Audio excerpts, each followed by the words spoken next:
1/2 which is 1। तो आप देख रहे हैं कि साइन 60 तो होता है √3/2, लेकिन 2 sin 30 अगर हम करते हैं तो हमारे पास आता है 1 and these two are not equal. तो इसका मतलब ये वाला केस तो हमारे को सूट नहीं करता। आई होप आपको क्लियर हो रहा है कि हम क्या कर रहे हैं। हमें ये देखना है कि साइन 2a कब 2 sin a के साइन a की किस वैल्यू पे बराबर है। तो हमारे पास 2a और यहाँ a है ना, तो कौन सा ऐसा एंगल है जिसका डबल की वैल्यू हमें पता है। तो यहाँ देख रहे हैं 30 और यहाँ 60 है ना, 60 इज द डबल ऑफ 30। तो टेस्ट करने के लिए हम ये दो एंगल्स कंसिडर कर सकते हैं यहाँ पर। इसी तरह से साइन 45 एंड साइन 90, तो 45 का डबल होता है 90, तो हम ये एंगल भी यहाँ पुट करके ट्राई कर सकते हैं। तो जब हम साइन 2a लेते हैं तो हमारा left hand side is sine 2a। अगर a 45 है तो this will be sine 2 into 45 degree, मतलब साइन 90 डिग्री। साइन 90 होता है 1, और हमारा राइट हैंड साइड क्या होता है, right hand side should be 2 into sine a। This is 2 into sine a क्या है, साइन 45। साइन 45 है 1/√2, सो दिस इज √2। अब ये हो जाएगा 2/√2। अगर हम इसको सिंप्लीफाई करें तो वी जस्ट गेट √2। तो आप देख रहे हैं कि हमारा लेफ्ट हैंड साइड और राइट हैंड साइड इक्वल नहीं है। तो ना 60 और 30 पे है, ना 45 और 90 पर है। तो इसका मतलब ये कब ट्रू हो रहा है, when a is 0, because in that case sin 2 into 0 will be 0। तो sin 0 हो जाएगा, sin 0 will be equal to 2 sin 0, क्योंकि दोनों की वैल्यू sin 0 की वैल्यू है 0, तो 2 into 0 will be 0 अगेन। तो आपका लेफ्ट हैंड साइड और राइट हैंड साइड इक्वल हो जाएगा उस केस में। तो आपका A जो ऑप्शन है that is the correct option. ठीक है। नाउ द फोर्थ पार्ट, हमें फोर्थ पार्ट में दिया हुआ है 2 tan 30 degree upon 1 minus tan square 30 degree. 2 tan 30 degree upon 1 minus tan square 30 degrees. tan 30 की वैल्यू हमें पता है 1/√3 upon 1 minus tan square 30 degree का मतलब tan 30 डिग्री का whole square. So we have this, तो this is 2/√3 divided by 1 minus 1/3 divided by 1 minus 1/3।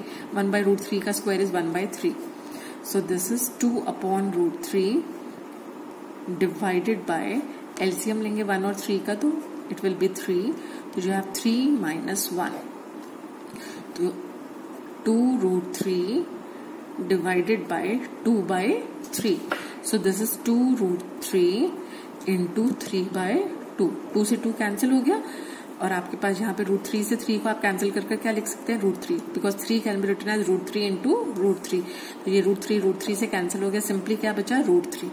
आपको पता है tan 60 इज √3, तो ऑटोमेटिकली साइन में और कॉस में कहीं भी √3 नहीं आता है ना, √3/2 जरूर आता है लेकिन √3 नहीं आता है ना। तो इसका मतलब ये जो तीनों ऑप्शंस हैं ये गलत है, only tan 60 is the correct option. Okay, now moving on to the third question. हमें गिवन है कि tan a plus b is √3 and tan a minus b is 1/√3, where a plus b lies between 0 and 90 degrees and a is greater than b। ठीक है, तो a और b ये जो सम है ये 0 और 90 के बीच में कहीं लाई करता है, इन दोनों का सम। दैट मीन्स a भी 90 से छोटा है और b भी 90 से छोटा है। और दूसरी कंडीशन क्या दी हुई है कि a is greater than b। अब हमें पता है कि tan का कौन सी वैल्यू √3 के बराबर होती है। हमें गिवन है tan a plus b is equal to √3, but tan √3 value कब लेता है, tan 60 डिग्री पर, है ना। तो दैट मीन्स कि a प्लस b आपका क्या है 60 डिग्री, क्योंकि tan 60 इज √3। तो जब हम कंपेयर करेंगे tan of a plus b is equal to tan of 60 degree, that means a plus b आपका क्या होता है 60 डिग्री। तो this is our first statement. इसी तरह से आपको दिया हुआ है tan a minus B is 1/√3। अब tan 1/√3 वैल्यू कब लेता है? At tan 30 degrees. तो हमारे पास आता है जब हम कंपेयर करते हैं ये tan फंक्शन दोनों तरफ है, that means a minus B is equal to 30। हम tan को tan से कैंसिल नहीं कर सकते, tan कोई टर्म नहीं है, tan इज अ फंक्शन, ठीक है, इसलिए इसको कैंसिल नहीं किया जा सकता, बस हम कंपेयर कर रहे हैं लेफ्ट हैंड साइड और राइट हैंड साइड को। तो कंपैरिजन से हमें पता चला कि जब हम a माइनस बी का tan थीटा मतलब tan of a minus B लेते हैं तो this is equal to tan of 30 degree, that means a minus B is 30 degrees. So this is our second statement. अब आपको याद आ रहा होगा फर्स्ट चैप्टर जहां पे हमने लीनियर इक्वेशन इन 2 वेरिएबल्स किया था। Now sorry, this was the third chapter. तो लीनियर इक्वेशन इन 2 वेरिएबल्स जब हम सॉल्व करते हैं तो उनको सॉल्व करने के हमें 2 इक्वेशन चाहिए होती हैं। 2 वेरिएबल्स मतलब 2 इक्वेशंस। अब इनको अगर हम सिंप्लीफाई करते हैं इन दोनों को, now let us simply add these 2। तो a plus a is 2a plus b minus b cancel हो जाएगा and you will get 90 degrees here. तो a आपका हो जाएगा 90 degree by 2 which is 45 degree. तो a की वैल्यू है 45 डिग्रीज, ठीक है। अब आपको पता है a plus b is 60, that means 45 plus b is 60 degrees. That means b is equal to 60 degrees minus 45 degree, or you can say that b is 15 degrees. तो आपकी b की वैल्यू आ जाएगी 15 degree and a will be 45 degrees. I hope this is clear. Now the fourth question. State whether true or false and you have to justify your answer also. तो आपको first जो दिया हुआ that is sine a plus B is equal to sine a plus sine B. This statement is false. अब इसका justification हम कैसे देंगे? विल टेक एनी एग्जाम्पल जो इसको प्रूव कर सके कि ये जो स्टेटमेंट है ये गलत है। अगर हम एक भी ऐसा एग्जाम्पल ढूंढ लेते हैं तो ये स्टेटमेंट गलत साबित हो जाती है ना। तो उसके लिए मैंने क्या किया, I have taken a as 30 and b as 60। तो लेफ्ट हैंड साइड आपका है sine a plus B, this is equal to sine a की जगह मैंने 30 पुट किया, b की जगह 60। 30 प्लस 60 इज 90, तो this is equal to sine 90 degrees. और मुझे पता साइन 90 की वैल्यू क्या होती है 1। बट मेरा जो राइट हैंड साइड है वो है sine a plus sine b, so this is equal to sine 30 plus sine 60 because a मैंने 30 डिग्रीज लिए और b मैंने 60 डिग्री लिया। Now sine 30 is 1/2 and sine 60 is √3/2। अब 1/2 को जब मैं √3/2 से ऐड करती हूँ तो एलसीएम विल बी 2 और मेरा न्यूमरेटर हो जाएगा 1 प्लस √3। तो आपने देखा कि आपका right hand side is 1 plus √3/2 and your left hand side is 1 and both the numbers are not equal. Hence this statement is false. क्योंकि आपका न्यूमरेटर और left hand side and right hand side are both different, they are not equal, ठीक है। The value of sine theta increases as theta increases. आपने sine theta की जो values निकाली थी फ्रॉम 0 to 90 डिग्रीज, तो आपने ऑब्जर्व किया था sine 0 is 0 and sine 90 is 1। तो आपने देखा कि there was a steady increase in the values.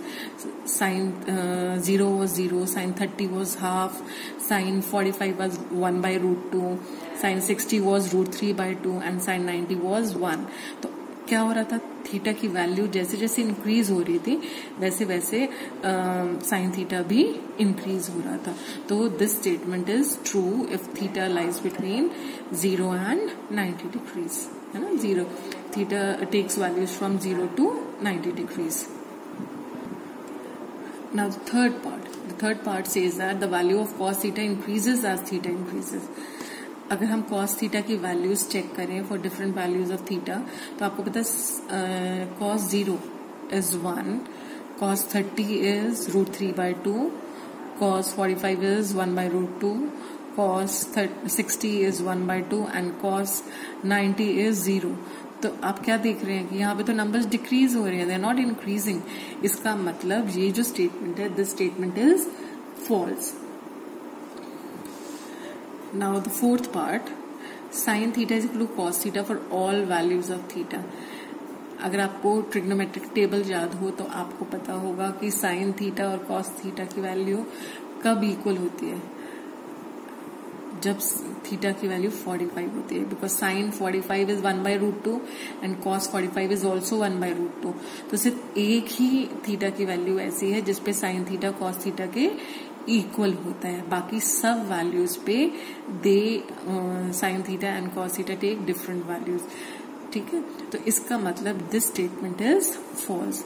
This statement holds true only for one value of theta, और वो one value of theta is 45 when theta is 45. Otherwise sin theta is not equal to cos theta. Now the fifth part, cot A is not defined for A is equal to 0. अब आपको पता है cot theta is the reciprocal of tan theta, है ना।